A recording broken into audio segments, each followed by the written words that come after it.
प्यारे बच्चों, अब हेलो एल्केन चैप्टर को अपन ने फिनिश कर लिया था, लेकिन इसकी इंपॉर्टेंट प्रॉब्लम बहुत ही इंटरेस्टिंग है बेटा और बहुत समझने लायक है। वो प्रॉब्लम सॉल्व करेंगे, इसका पढ़ने का अपन मजा लेंगे। तो सबसे पहली प्रॉब्लम जो मुझे भी अच्छी लगती है, बच्चों को समझाने के लिए जरूरी है, वो है ये है। तो ये आप देखिए इंपॉर्टेंट प्रॉब्लम दोस्तों हेलो एल्केन में। ऑल्दो क्वेश्चन ये लिखा है, although the chlorine is an electron withdrawing group. Chlorine electron withdrawing group है क्योंकि इलेक्ट्रोनेगेटिविटी ज्यादा है, yet it is orthopara directing in electrophilic substitution। फिर भी इलेक्ट्रोफिलिक सब्स्टिट्यूशन में ये ऑर्थोपैरा डायरेक्टिंग क्यों है बेटा? तो ये रहा क्लोरोबेंजीन। अब क्लोरोबेंजीन में Cl की इलेक्ट्रोनेगेटिविटी ज्यादा है, ये जानते हो आप, काफी ज्यादा है। केमिस्ट्री में सबसे ज्यादा फ्लोरीन के बाद ऑक्सीजन और उसके बाद क्लोरीन की इलेक्ट्रोनेगेटिविटी ज्यादा है। तो कौन सा इफेक्ट लगेगा? खींचने वाला इफेक्ट कौन सा होता है? Minus I effect. और अब इसके ऊपर लॉन पेयर भी नजर आ रहे होंगे आपको, तो वो कौन सा इफेक्ट है? Are effect. आर इफेक्ट मतलब क्या हो गया? Resonance effect. तो बच्चों विड्रॉइंग है, Cl की इलेक्ट्रोनेगेटिविटी ज्यादा है, विड्रॉ कर रहा है, तो ये इसमें डीएक्टिवेट करेगा, इस ग्रुप को डीएक्टिवेट करेगा, कार्बोकेटाइन जो बनेगा उसकी एक्टिविटी को कम करेगा।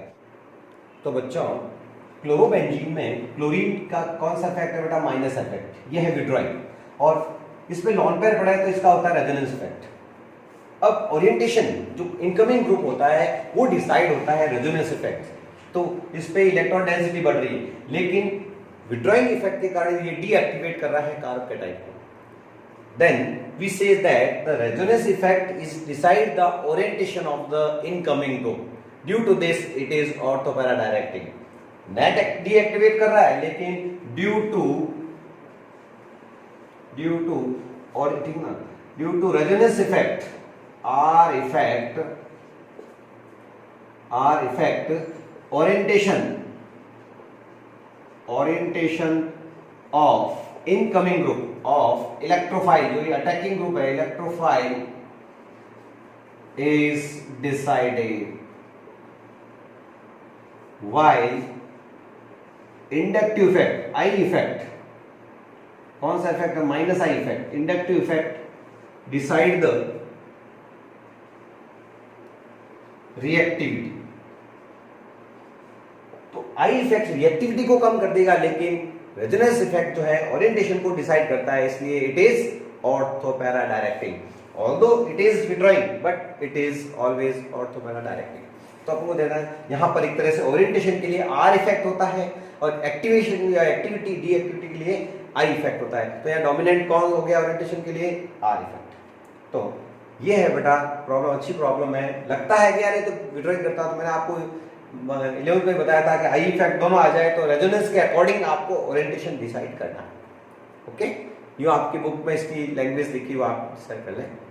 बहुत इंपॉर्टेंट प्रॉब्लम करवाने जा रहा हूँ नेक्स्ट आपको, वो भी बोर्ड में आने लायक है, छुपी हुई है बुक के अंदर। बुक के लाइनों के क्वेश्चंस आते हैं बेटा, बच्चे सोचते हैं ना कहां से क्वेश्चंस आएगा, तो वो पढ़ाई हम सिर्फ पढ़ाई चेक करते हैं, न कि रटने वाले बच्चे को हम चेक नहीं करते हैं। तो अब आता है व्हाई द, क्वेश्चन देखना, why allylic and benzylic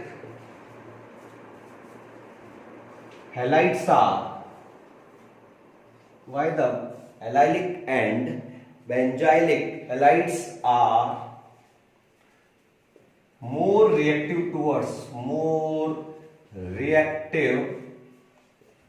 towards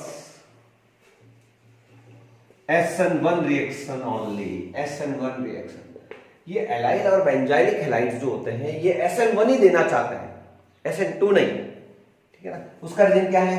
check करते हैं कि बेंजाइलिक हैलाइड क्या होता है। बेंजाइल, बेंजल, बेंजो सिखाया हुआ है। बेंजाइल ग्रुप क्या होता है? CH2।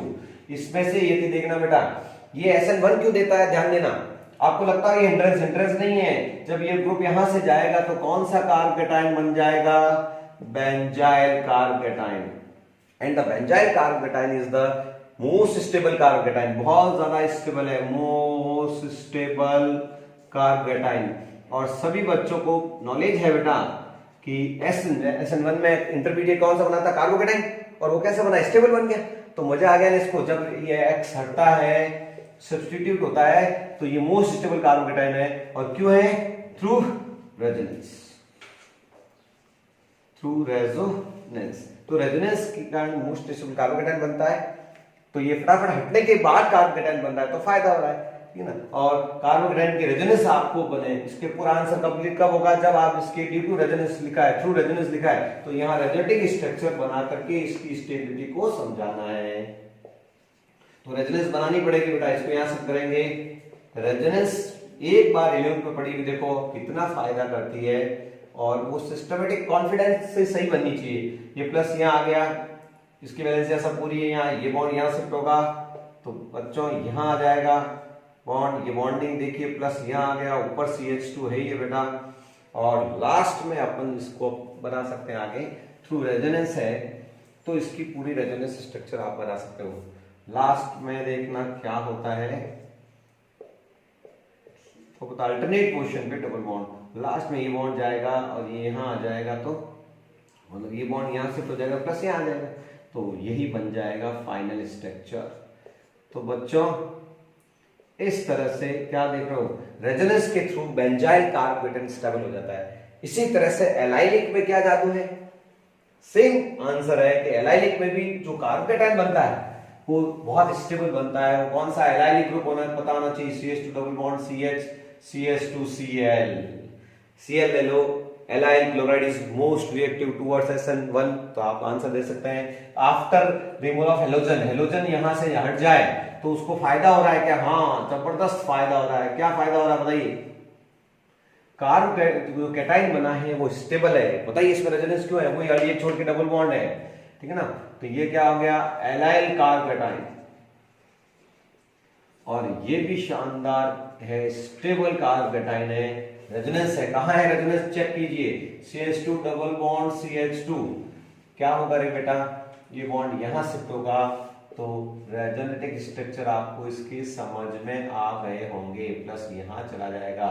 तो प्यारे बच्चों SN1 देने का रीजन क्या है, ये SN1 को प्रेफर करते हैं, इनकी प्रिय है SN1। क्यों प्रिय है, क्योंकि जब ये हेलोजन को लूज करते हैं तो इनको बहुत फायदा होता है, ये स्टेबल चीजें मिलती है। इसको भी हेलोजन दे दिया तो स्टेबल चीज मिली। इसका एक अपोजिट क्वेश्चन पूछना चाहता हूं कि ये SN1 देते हैं तो ये SN1 क्यों नहीं देते, कौन, इन्हीं के भाई। यार यह एक लाइन खींच लेते हैं, इनमें डिफरेंस है। ये देखिए विनाइलिक क्लोराइड ये SN1 नहीं देता है, ये तो SN न्यूक्लियोफिलिक सब्स्टिट्यूशन थोड़ा लेस रिएक्टिव है बेटा, वो तो हाईली रिएक्टिव है। एलाइन वाला था मोर रिएक्टिव टुवर्ड्स SN1 ना। यार ये क्या हो गया यार, लेस रिएक्टिव क्यों है, कोई बताओ तो मजा आ जाए। यहाँ पहले ही रेजोनेंस है, आपको पहले ही मान दूं तो आप जाओगे कैसे, इसमें तो जाने के बाद स्टेबिलिटी हुई है, और यहाँ देखो रेजोनेंस पहले से ही है, ये यहाँ जाएगा, ये रेजोनेंस है, तो इसमें पार्शियल डबल बॉन्ड करेक्टर आ जाएंगे बच्चों।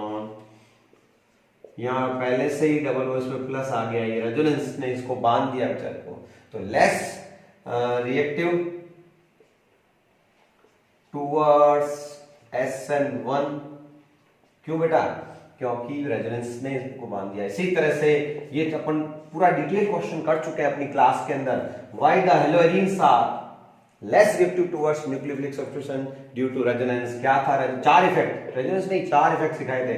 एक तो ये रेजोनेंस इफेक्ट, एक इसका कार्बन का हाइब्रिडाइजेशन, तो 4 रीजन है। वो आंसर, मेन आंसर तो है ड्यू टू रेजोनेंस इफेक्ट।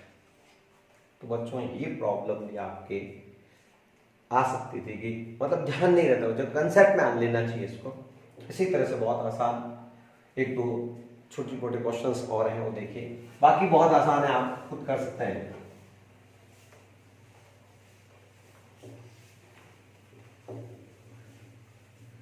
इसी तरह से एक क्वेश्चन है बेटा, right the product of following, right product of following. ये क्वेश्चन जनरली आते रहते हैं। तो बच्चों right the product of following में ये क्वेश्चन अच्छे तरह से आपने सॉल्व कर लिया था, मैंने क्लास टेस्ट लिया था, जब आप कर लिया था आपने, ये अल्कोहल था, यहाँ SO थायोनाइल क्लोराइड है, क्या आंसर आया था, सॉल्व किया था, इजीली सॉल्व किया था आपने। बुक का एक क्वेश्चन है, बुक की प्रॉब्लम है, तो इसका क्या आंसर आया था, यहाँ Cl आ जाएगा। ये ऐसे ही रिएक्शन होगी, हमेशा ऐसे ही होगी जब भी आप पढ़ो, ध्यान रखना ये, और SO2 और HCl। इसी तरह से ये प्रॉब्लम में दिक्कत आती है बच्चे, ये प्रॉब्लम लेके आए, इसमें एक नई बात है कि इसमें ब्रोमीन की रिएक्शन करवानी या सनलाइट दे रखा है। ओह भैया जी, सनलाइट में याद कीजिए कि ये Br2 का एडिशन, क्यों गर्म करते तो एडिशन बॉन्ड ब्रेक हो जाता है, लेकिन सनलाइट में बॉन्ड ब्रेक नहीं होता है, सब्स्टिट्यूशन होता है। और यहाँ एलाइल सब्स्टिट्यूशन होगा, ये एलाइल कार्बन है ये वाला यहाँ, और ये भी एलाइल है, तो यहाँ जो एलाइल होता है वो स्टेबल होता है। अभी थोड़ा एलाइल कार्बन कटाइन स्टेबल था, तो यहाँ पर हाइड्रोजन है वो एक्टिव है थोड़ा सा यहाँ का, तो हाइड्रोजन हटाएगा, चाहे यहाँ का हटाओ चाहे यहाँ का, ठीक है ना। और सब्स्टिट्यूशन रिएक्शन होगी Br में, तो ये HBr बाहर जाएगा, फ्री रेडिकल सब्स्टिट्यूशन होगा, और क्या बनेगी बच्चों, ब्रोमोबेंजीन बनेगी। गाइड वगैरह में पढ़ेंगे आप, एक्स्ट्रा पढ़ेंगे तो एक केमिस्ट्री में आता है NBS, एन ब्रोमोसक्सेनेमाइड, ये भी एक है, एलाइल सब्स्टिट्यूशन बोलते हैं इसको केमिस्ट्री में। तो आप चाहे Br यहाँ लगाओ चाहे यहाँ, इसमें स्पेशल ध्यान रखना, ये बॉन्ड ब्रेक मत करना।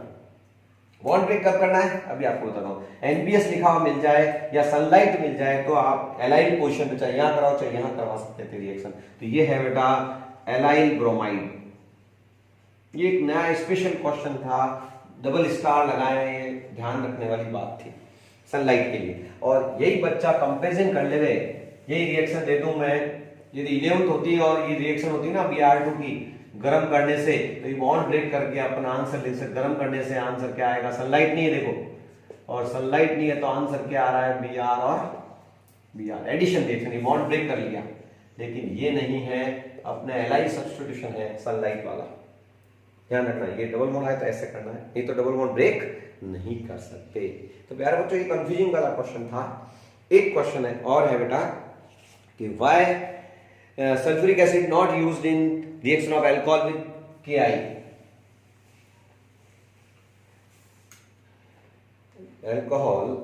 अल्कोहल की जब Ki से रिएक्शन कराएं तो अपन को कंसंट्रेट H2SO4 की जरूरत नहीं है, ये नहीं लेना चाहिए। उसमें तो लिया था अल्कोहल की जब NaBr से रिएक्शन करवाई थी तब तो H2SO4 की जरूरत पड़ी थी, लेकिन Ki में नहीं पड़ती बेटा, क्योंकि I की साइज बड़ी है, I की साइज बड़ी है, I बड़ा लिविंग ग्रुप है, तो आयोडीन बनवा लेता है। ड्यू टू इसमें क्या होगा बेटा कि इसमें जो एसिड बनेगा HI बनेगा, इसमें ये प्लस का है बच्चों, ये आपके इसमें HI जो बनेगा I और ये H+ दे देगा तो HI बना लेगा, और HI जो क्या करता है, सॉलिड आयोडीन बना लेता है, और सॉलिड आयोडीन स्टेबल हो जाती है, इसलिए रिएक्शन नहीं बनती। तो we can't use H2SO4 in the reaction with Ki because big size of I and it form iodine. ये एनसीईआरटी का इंडेक्स क्वेश्चन है, बुक में भी सॉल्व इसका आंसर दिया हुआ। तो बस बच्चों ये छोटी मोटी प्रॉब्लम थी, बाकी आप सब सॉल्व करेंगे, मजे लेंगे। और भी प्रॉब्लम होगी तो अपनी क्लास में डिस्कस करें। ओके।